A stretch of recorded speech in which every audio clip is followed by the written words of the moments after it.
Hello everyone, Lights and Gear is back with a flashlight review, and after some time of anticipation, I'm finally getting around to show everyone the Astrolux MF01 Mini flashlight. As you can see from the box here, it's your typical Astrolux presentation with kind of a caricature of the light on the front. And as you see here on the end, this is the MF01 Mini, and it actually comes in several different finishes. I happen to have more or less of a silver version here to show you today, but if you check it out at banggood.com, you can see the several color versions that it does come in.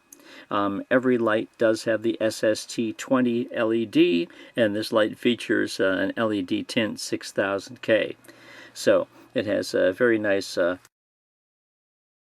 color to the beam. So popping open the box, we will have a look here at the manual, which is popping out, and here it does talk about the fact that it uses the Anduril software, which we've seen in other Astrolux lights. Very popular software, which is highly user-defined, so you can change many of the settings to your own preferences.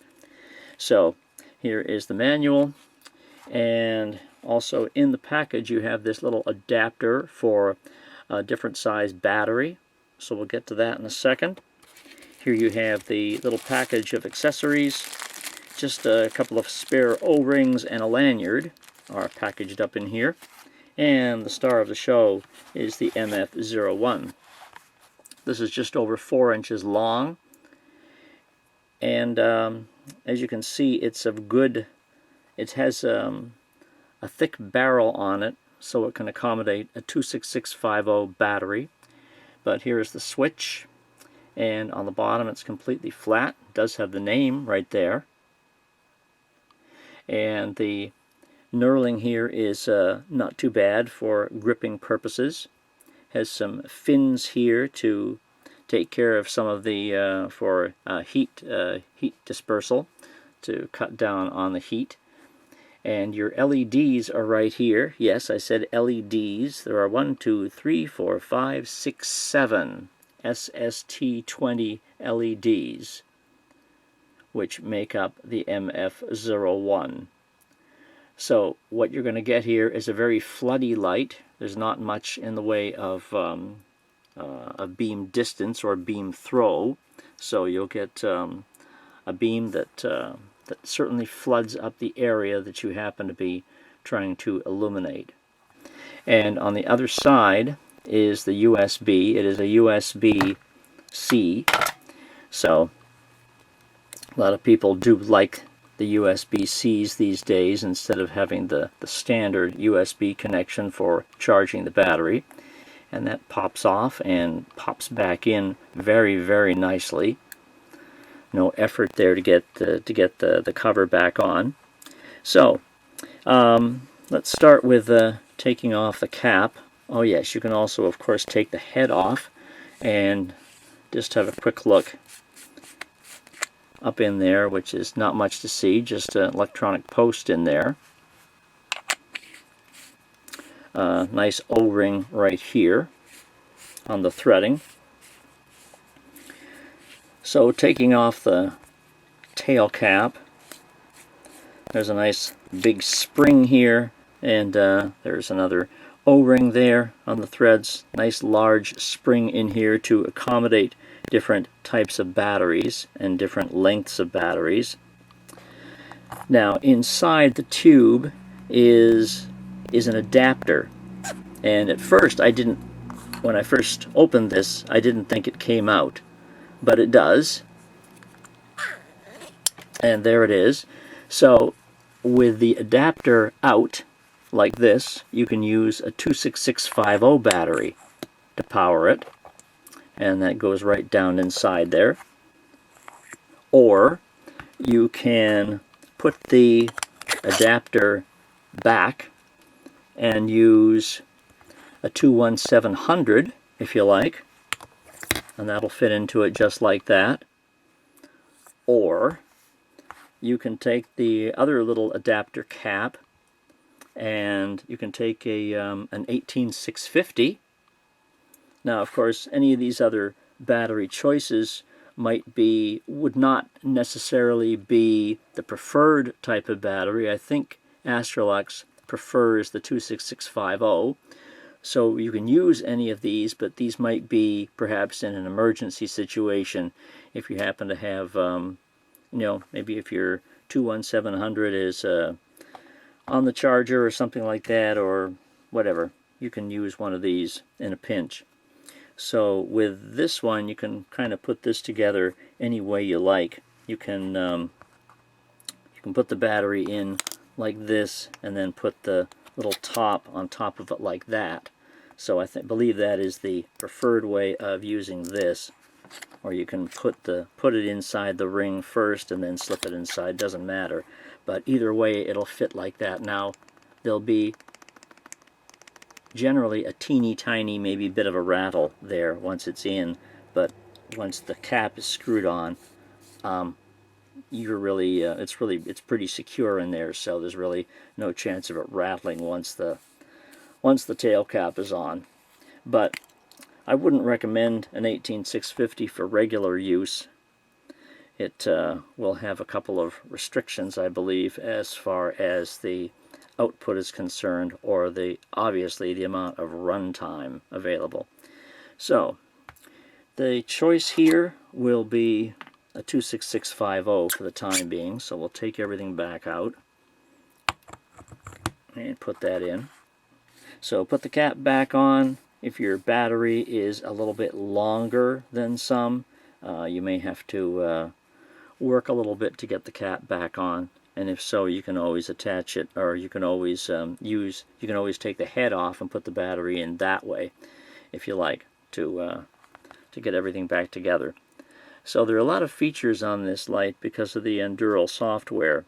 And one of the first things you notice when you put the battery in is that you'll get a little light here underneath the switch.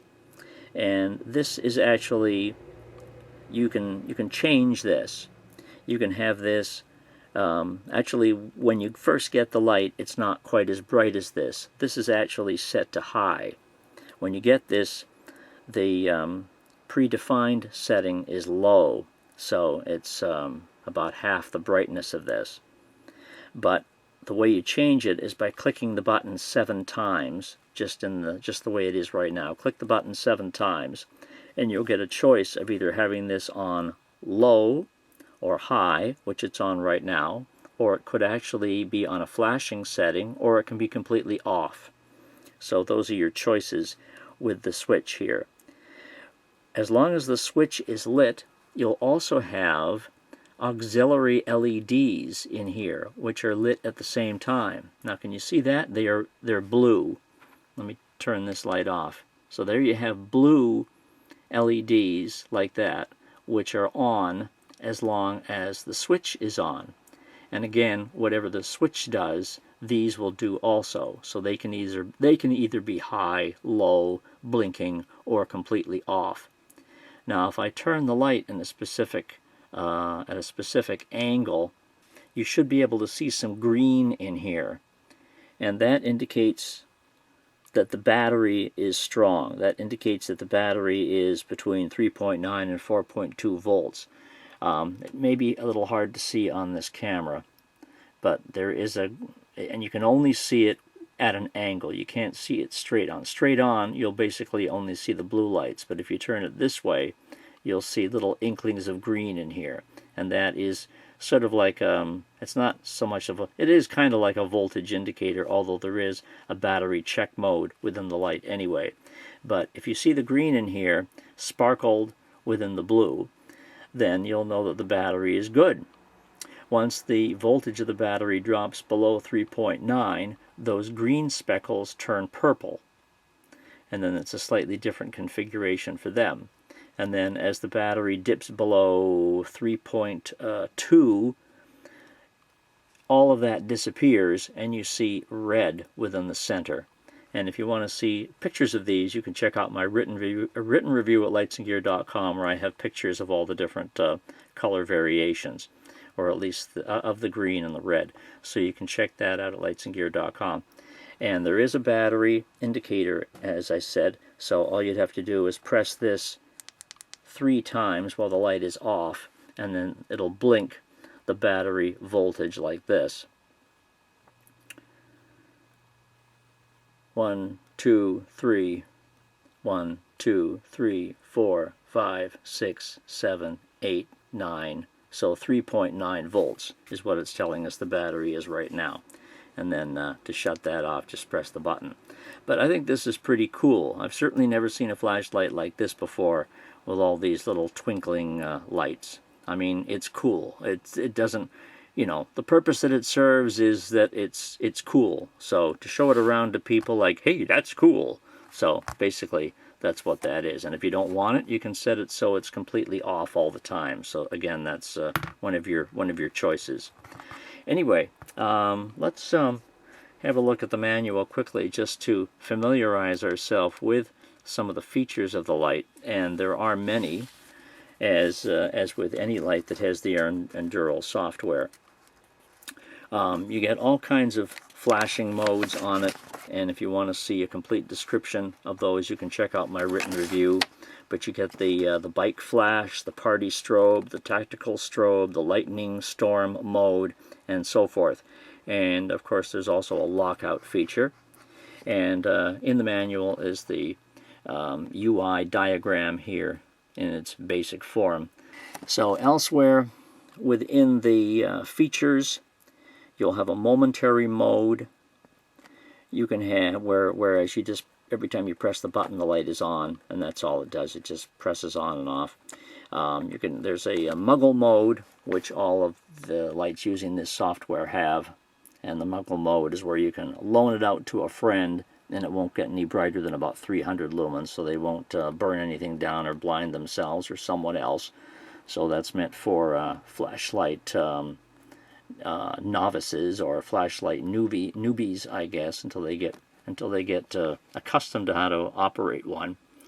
And it also has several blinking modes, including the battery check mode, the sunset mode, and the beacon mode, as well as the temperature check.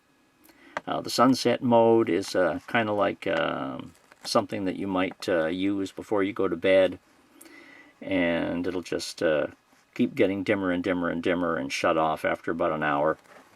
And up here is the quick start guide, so it does tell you everything you need to do or can do right off the bat. So it has two user interfaces. It has a ramping mode and a regular step mode. And the default when you get it is the ramp. And to change it is very simple. That is just 3 clicks while the light is on to change the UI. Right now, if I just press the button like this, it'll just continually ramp, and of course it will go in both directions. And you can set the floor and the ceiling, as with any light that uses Anduril software, so you can set how low you want the low to be and how high you want the high to be. Right now I have it set at the very lowest it can be and the very highest it can be. So whether it's right now in either ramping or the regular stepping mode, I have it set so the lowest is the lowest and the highest is the high, but you can set it anywhere in between and make it whatever brightness you want.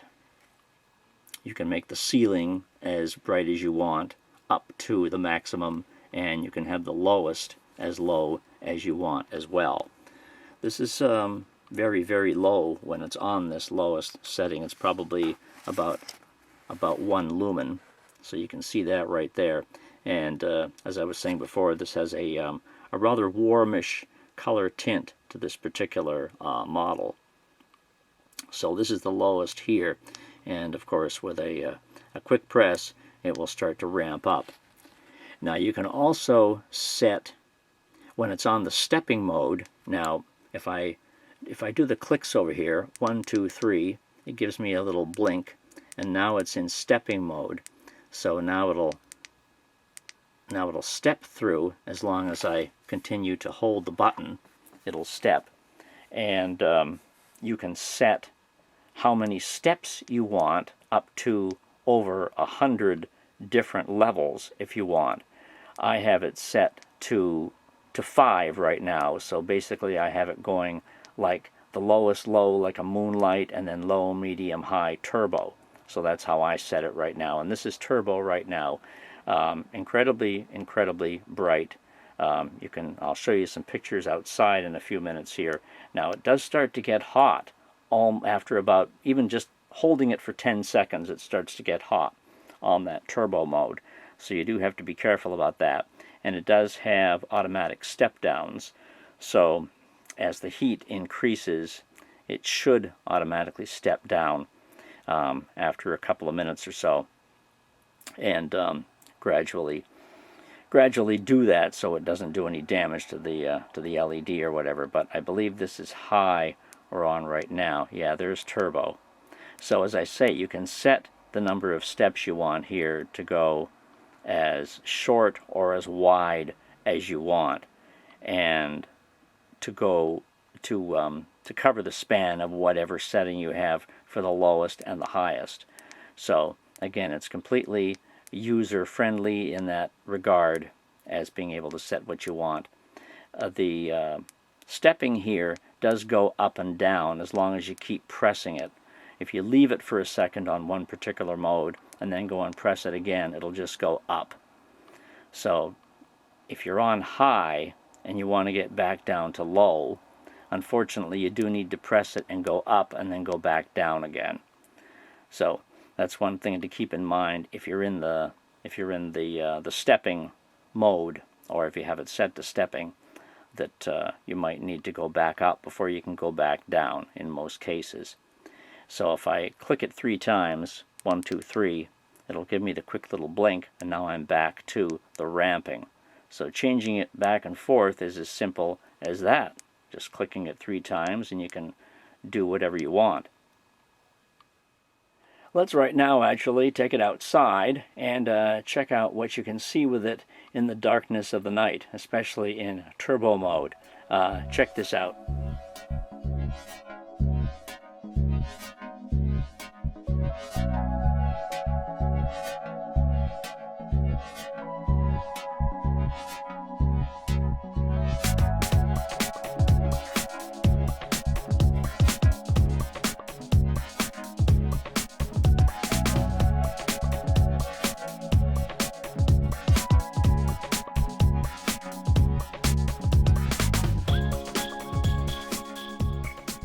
Alright, so I hope you enjoyed those outdoor pics.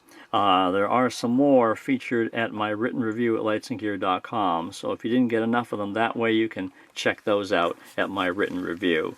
As far as charging the battery is concerned, I haven't shown you that yet, but I've shown you obviously the port here. So now they do not give you a USB-C charging cable in here, but for any that you do decide to use, just attach that in there, and obviously to any USB source. And when you do, you can see right away that it's charging. This will be its standard blue, and then at the bottom there'll be a little sliver of red showing that it's in charging mode. And then when it's finished, the red changes to green. Actually, the green turns up at the top, so the red disappears at the bottom, and on the top there'll be a little sliver of green. So there's your charging indicators, and if you want to see a picture of it charging, check out my written review at lightsandgear.com.